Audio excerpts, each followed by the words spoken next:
luz que veio de Aruanda para tudo iluminar. A Umbanda é paz e amor, é um mundo cheio de luz, é a força que nos dá vida e a grandeza nos conduz. Avante, filhos de fé. Olá, meu nome é Matheus, eu sou filho de santo da Casa de Umbanda Cacique Urubatã e hoje eu estou aqui para responder algumas perguntas para o João Lucas. Então, Matheus, qual a diferença da Umbanda para as demais religiões? Eu acho que a principal diferença, além de toda a questão litúrgica, digamos assim, a questão do culto, a principal diferença é que a Umbanda ela não te prende a ela. Você pode ser um umbandista batizado na Umbanda e você pode mesmo assim frequentar outras religiões. Por quê? Porque a Umbanda ela é uma religião que ela me fala que todas as outras religiões elas são importantes. Tá? Todas elas têm um papel fundamental para todos nós. Então eu posso ser um umbandista e posso frequentar igreja católica, uma igreja evangélica, desde que eu seja aceito, né, por essas entidades. Mas eu acho que a principal diferença, além de toda a liturgia, é essa, que você não está preso. A Umbanda ela não prega a verdade absoluta, não. Ela fala que cada religião vai contribuir um pouquinho para o nosso crescimento moral, ético e espiritual. Então, a Umbanda faz amarração? Não. A Umbanda não faz amarração. A Umbanda ela é a manifestação do espírito para a prática da caridade. Então tudo que desvia disso não é Umbanda. Então não, ela não faz amarração. Na linguagem popular, o Exu da Umbanda é conhecido como Diabo. Isso é verídico? Não. A Umbanda não acredita no diabo. O diabo ela é uma invenção, digamos assim, cristã. Então, Exu não é o diabo.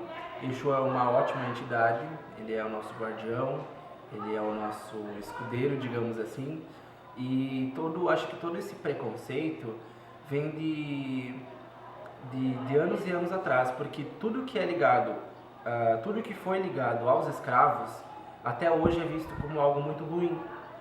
Então, como Exu ela é uma entidade africana, ela é vista como algo ruim, como o diabo. Mas não, o Exu não é o diabo e nós, umbandistas, não acreditamos no diabo. O diabo é algo cristão, não nosso.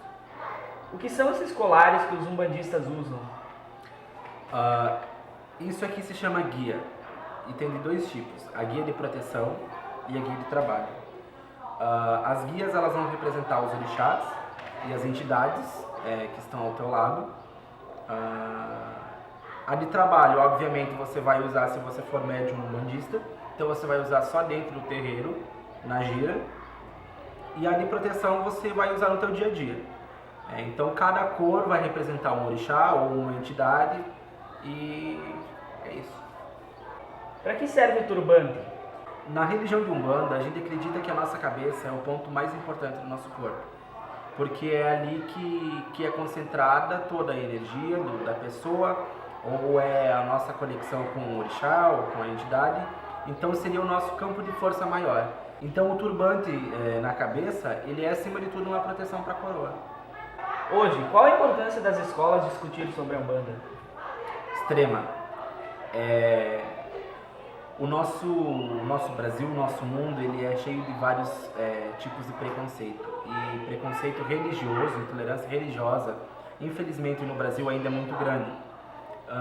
A importância da escola discutir sobre Umbanda é absurda, porque é na escola que as pessoas começam a formar parte do seu caráter e é na escola que as pessoas vão formar parte das suas ideias que vão ser levados para o futuro. Então é importante a escola trazer para uma roda de conversa a questão das minorias, sejam elas quais forem, porque assim os alunos, os nossos futuros adultos, eles vão, desde do momento que começam a conhecer, eles vão tirando todo esse preconceito que a sociedade já nos envia desde que a gente começa a se entender por gente, né? Esse preconceito que a sociedade faz a gente exercer no nosso dia a dia.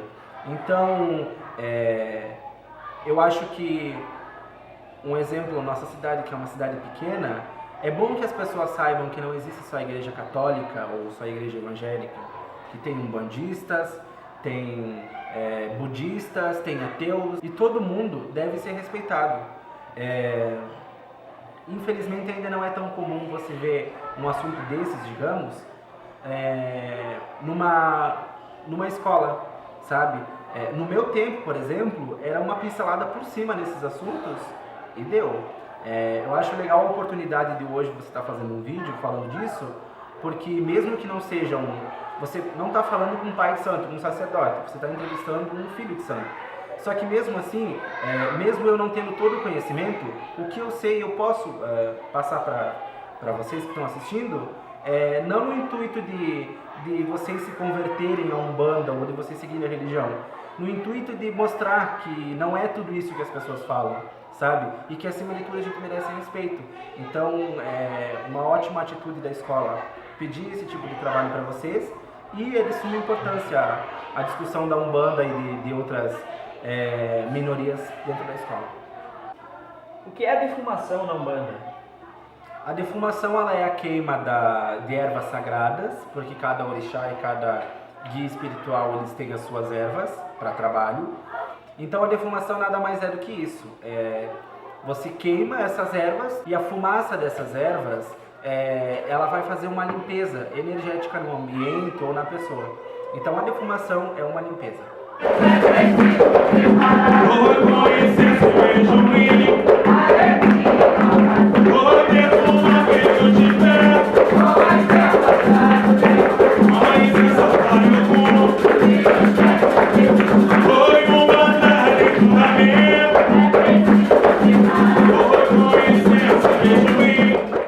Em muitas gírias de Umbanda a gente vê que as entidades usam a bebida e o fumo.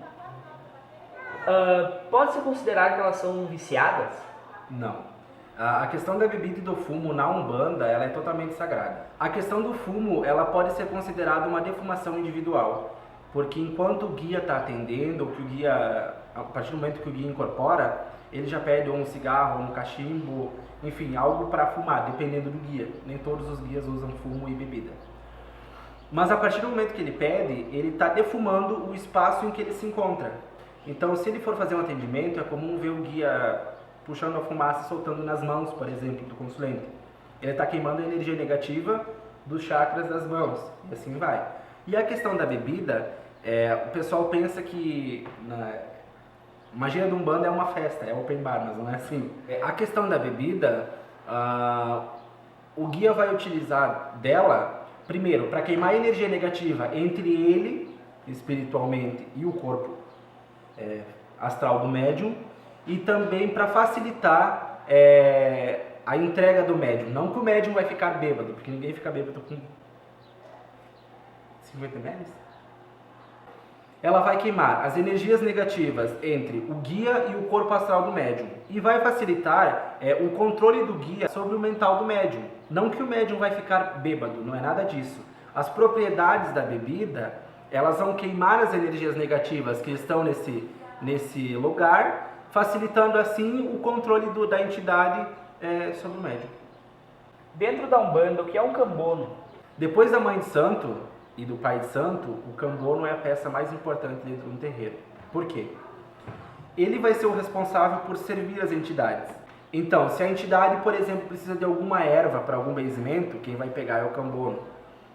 Cuidar das velas do congá, congá é o altar. Todo umbandista incorpora? Não. Todo católico é padre? Todo evangélico é pastor? Não. Então, a maioria das pessoas pensam, todo umbandista incorpora. Não, gente. Tem o pai, a mãe de santo, tem a corrente mediúnica, e até porque nem todo mundo é médium de incorporação. Todos nós somos médiums. Uns mais desenvolvidos, com a mediunidade mais desenvolvida, e outros não, mas todos somos.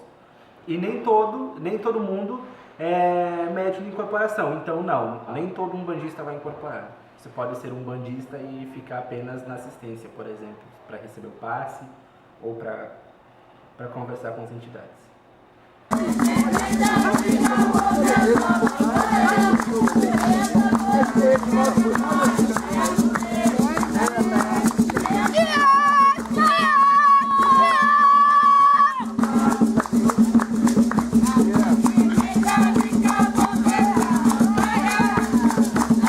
Segura sua pedreira, Xangô, não deixa a pedra rolar. Xangô, meu Xangô infinito, a menina que gostava. Não esqueceu a chama nova, Xangô, meu Xangô. Xangô, meu Xangô infinito, não esqueceu a chama nova, Xangô. Depois das várias seus filhos. A Umbanda cobra dízimo? Não, a Umbanda não tem dízimo, ela não necessita disso. O terreiro geralmente ele é sustentado pelo Pai de Santo e pelos médiuns da corrente, então ela não cobra, digamos, 10% do salário, sei lá, não, ela não cobra. E também nenhum trabalho que é feito lá é cobrado, é totalmente gratuito. E uma mensagem que você, como umbandista, pode deixar para as pessoas? Então, pessoal, acima de tudo, conheçam antes de criticar. A maioria das pessoas vê a Umbanda como algo negativo, como uma religião do mal, e não é nada disso. Infelizmente a gente percebe que essas pessoas que falam isso não conhecem um terreiro de Umbanda de verdade, sabe? Elas preferem julgar antes de conhecer. Então, conheçam o terreiro de Umbanda se tiverem oportunidade, se abram para novas experiências, porque eu acho que tudo que for contribuir para o nosso crescimento e para o bem comum é válido. Não interessa se você vai encontrar isso na Umbanda, na religião católica, na religião evangélica, ou se você vai encontrar isso em qualquer outro lugar que não seja um templo religioso. Outra coisa importante também, é um apelo que eu quero fazer para a escola do João e para, sei lá, para quem assistir esse vídeo que for professor ou diretor, falem sobre Umbanda nas escolas. Não só sobre Umbanda, sobre espiritismo, sobre as demais religiões, e falem também que nem todo mundo acredita em alguém superior, acredita em um Deus. Eu acho que se a escola começar a mostrar, não censurar, não fingir que isso não existe, ou falar duas, três palavrinhas e mudar de assunto, mas se a escola começar a mostrar isso como algo normal, que eu acho que essa nova geração de jovens, alunos, elas vão mudar muita coisa no nosso mundo, porque o nosso mundo ele já é cheio de preconceito. Então a escola ela é uma grande aliada para combater esse tipo de coisa, para combater esse tipo de preconceito. Por exemplo, agora aqui na tua escola, eu vi que foi postado nas redes sociais que o padre foi fazer uma visita com a Nossa Senhora Aparecida. Eu achei maravilhoso. Só que seria interessante da escola também convidar, já que o padre passou, convidar um pastor, convidar um umbandista. Não estou falando para vocês me convidarem, tem milhares de umbandistas por esse Brasil, milhões de umbandistas por esse Brasil. Chamem para falar, chamem para ter uma conversa com os seus alunos. Eu acho que se a gente mostrar, se a gente começar a explicar as coisas e não só um diz que me diz que, eu acho que o nosso mundo vai melhorar muito. Então, o que eu deixo para vocês conheçam, se possível, mas acima de tudo, se vocês não gostarem, respeitem. Ninguém é obrigado a aceitar, ninguém é obrigado a gostar, mas todo mundo é obrigado a respeitar. Talvez a minha fé não faça sentido para você, só que mesmo assim você não tem o direito de me criticar, me julgar ou até mesmo fazer piadinhas. Às vezes eu saio com um turbante e com as guias de casa, eu ouço comentários como homem-bomba, pessoas pedindo se eu vou matar crianças ou matar galinha para fazer sacrifício. Não, gente. Eu acho que as pessoas elas devem ter respeito com o próximo, independente de qualquer coisa. Como eu disse, ninguém é obrigado a aceitar, mas todo mundo é obrigado a respeitar. Então, o meu recado é isso, conheçam se possível, respeitem e as escolas falem mais sobre isso.